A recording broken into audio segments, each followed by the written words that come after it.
16 noyabr tarixində 10-cu siniflərə OTK sınaq imtahanında salınmış sualın izahına baxırıq. Kanala abunə olub videoları bəyənməyi unutmayın. Sualda deyilir ki, bu ədəd neçə rəqəmlidir? Gəlin bunu maksimal sadələşdirək. 8-i belə yazaq. 2 üstü 3, bunun da üstündə 12 vurulsun. 25-i də 5 üstü 2, bunun üstündə 15 bərabərdir.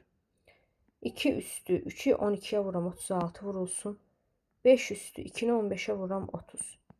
Daha sonra 2 üstü 36'nı parçalayıram. 2 üstü 30 vur 2 üstü 6 kimi. Vur 5 üstü 30. Bunların ikisini bir götürək. Qüvvətləri eyni olduğuna görə 2-ni 5'e vurub 10 üstü 30 yaza bilərik. 2 üstü 6'nın da qiyməti 64'dür. Deməli 64 və yanında 30 dənə 0 olacaq. Sıfırların sayı 30 dənə. Və burada da 2 dənə ədəd olduğuna görə 2 dənə 2 ilə 30'u toplayırıq. Olur 32 rəqəmli.